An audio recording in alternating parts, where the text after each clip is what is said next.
ल साथीहरु, आज हामीले accounting for labour fix question पढ्थ्यौँ। हेर्नुस् त, क्लास 12 को अकाउन्ट सब्जेक्टको क्वेसन नम्बर 18 को एमा आउने 2 मार्क को फिक्स क्वेसन।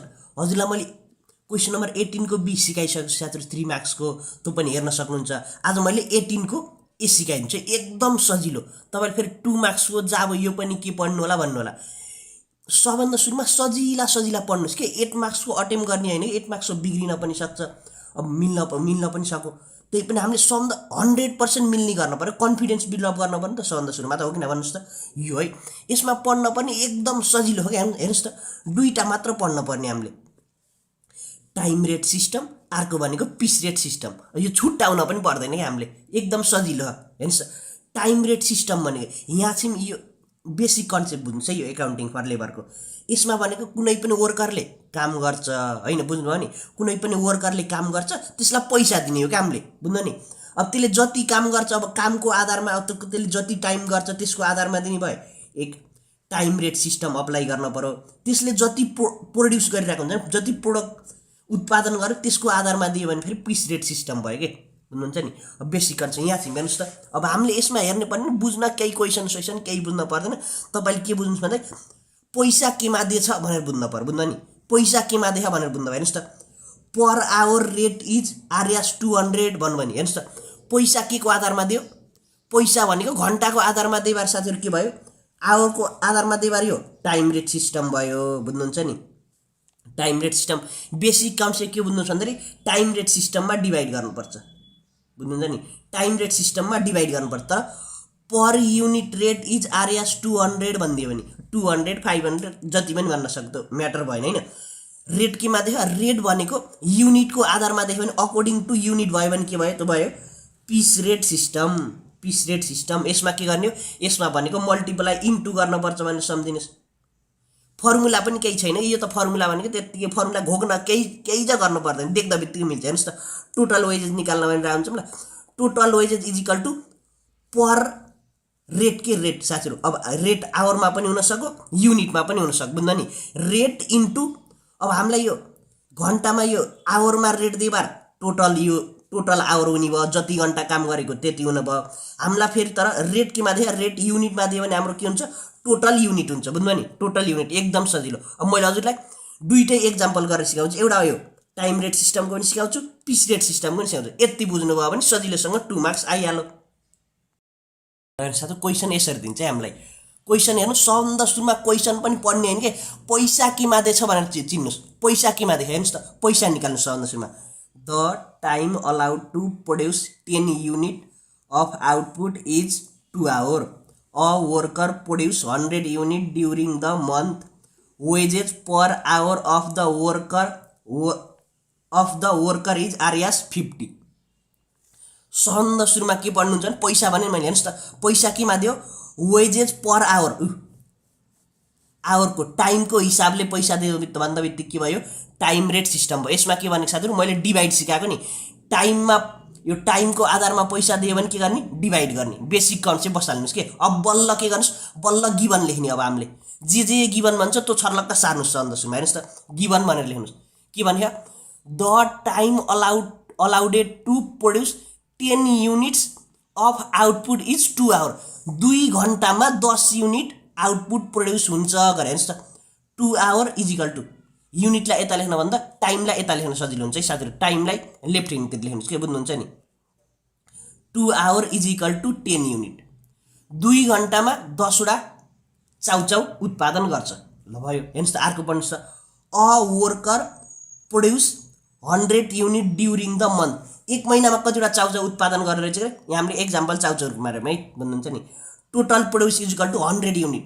1 महिनामा 100 वटा चाउचाउ उत्पादन गर्छ भयो। हेर्नुस् त, अब पैसा केमा दियो, per hour is equal to कति हो, आरएस 50। अब हाम्रो फर्मुला के भन्नुस् त, formula is equal to total wages is equal to rate into total time हैन, टोटल टाइम हैन भन्नुस् त, रेट इन्टु टोटल टाइम।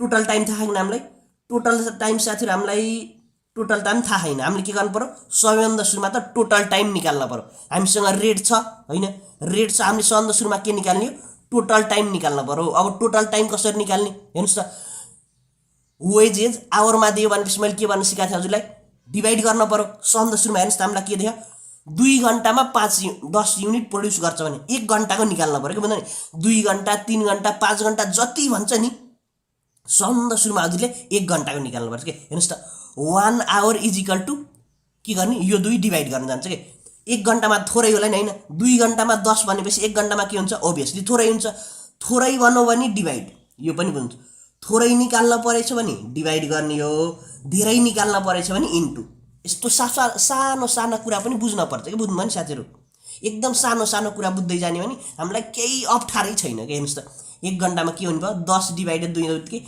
1 घण्टामा 5 युनिट प्रोड्युस गर्दै रहेछ हेर्नुस् त त्यसले टोटल प्रोड्युस गरेको कति हो टोटल प्रोड्युस गरेको त 10 हो 100 युनिट हो अब के भन्थे मैले टाइमको केसमा डिभाइड गर्ने टाइम केसमा केले डिभाइड गर्ने हेर्नुस् त total time is equal to total unit divided by 1 hour unit भन्नुहुन्छ नि अब के गर्ने टोटल टाइम निकाल्न पर्यो किन हाम्रो फर्मुला के हो रेट इन्टु रेट केमा रेट हो अहिले आवरको हिसाबमा रेट हैन आवरको हिसाबमा रेट हो तर टोटल टाइम चाहियो अब टोटल टाइम निकाल्न के गर्नु पर्यो total unit divided by 1 hour unit अब हेर्नुस् त टोटल युनिट भनेको 100 हो 1 आवर रेट भनेको 1 आवर युनिट भनेको 5 युनिट हो हेर्नुस् त टोटल टाइम आयो कि नै 100 divided 5 is equal to 20 hour total time अब फर्मुलामा राख्दिउँ अब हेर्नुस् त total wages is equal to rate into time rate कति हो रेट भनेको 50 हो रेट भनेको 50 इन्टु टोटल टाइम भनेको 20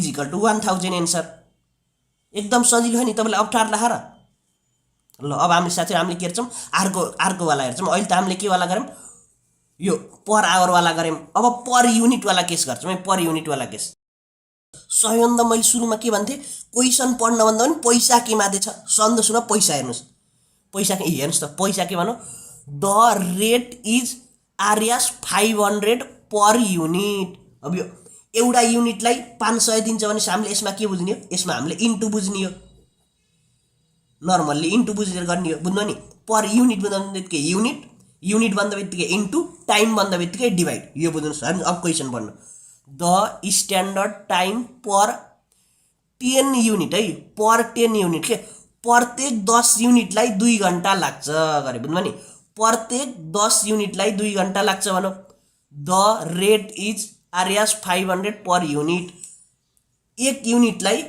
500 पर्छ and worker work 150 hour in a month एक महिनामा एउटा कामदारले कति काम गर्दै रहेछ 150 घण्टा काम गर्दै रहेछ सन्द सुरुमा गिभन लेख्नु हेर्नुस् त 2 hour is equal to 10 unit 2 घण्टामा कति मैले टाइम यता लेख्न सिकाएको हजुरलाई हैन 2 घण्टामा 10 युनिट प्रोड्युस गर्छ भनेपछि सन्द सुरुमा के गर्नु पर्यो हामीले 1 घण्टामा कति प्रोड्युस गर्छ निकाल्न पर्यो के 1 घण्टा हामीले मैले सिकाएको न हजुर उता पनि सिकाएको न 1 घण्टाको फ्याट्टै निकाल्नुस् के भन्नुस् नभन्नुस् मतलब भएन हामीलाई 1 घण्टाको चाहियो भनेपछि चाहियो 1 आवर इज इक्वल टु अब हेर्नुस् 2 घण्टामा 10 थियो भने 1 घण्टामा धेरै हुन्छ कि थोरै अभियसली थोरै हुन्छ थोरै भनेपछि डिभाइड सिकाएको न मैले थोरै भन्दा डिभाइड हेर्नुस् त 1 hour is equal to 10 divided by 2 गरेर 5 युनिट भयो है 5 युनिट भयो हेर्नुस् त पर युनिटको रेट कति छ 500 छ अब हामीले के चाहियो टोटल आवर चाहियो नि हामीलाई त हैन फर्मुला के हेर्नुस् त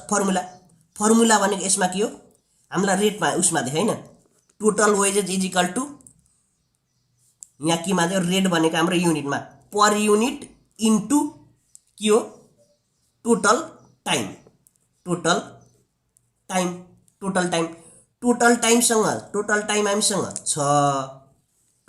हामीसँग छ हामीसँग के छैन हामीसँग भएको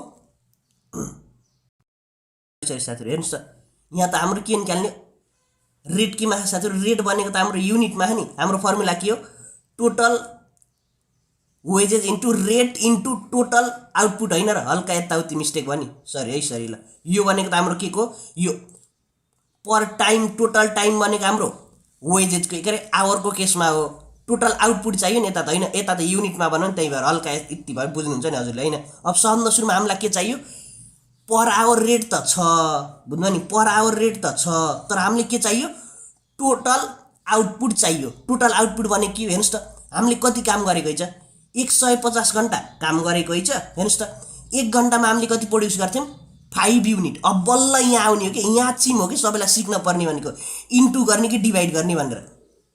तपाईँलाई फेरि यहाँ चिम पनि डिभाइड गर्ने भनेर सिकाउनुलाई। अब यहाँ छिम हो कि यो मेन केस भनेको यो 1 आवरको त निकाल्नै पर्यो। यहाँ छिम बार बल्ल इन्टु हो कि बुझ्नु हेर्नुहोस् त total unit is equal to total time वा युनिट निकाल्दा बल्ल हो कि इन्टु र डिभाइडको केस लाग्ने। हेर्नुहोस् त टोटल युनिट भन्दा बित्तिकै के सिकाएको त्यसलाई मैले इन्टु गर्न सिकाएको।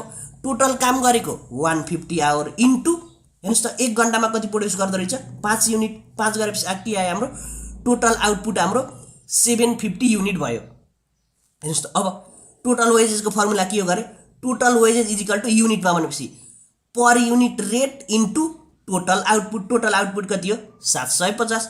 हाम्रो टोटल कति आयो 1 10 100 1000 10,000 लाख 3,75,000 आयो। बुझ्नुहुन्छ नि। हेर्नुहोस् त यहाँ चाहिँ टोटल युनिट निकाल्दै रे हाम्रो फर्मुला के हो यसको total wages per hour rate 500 छ।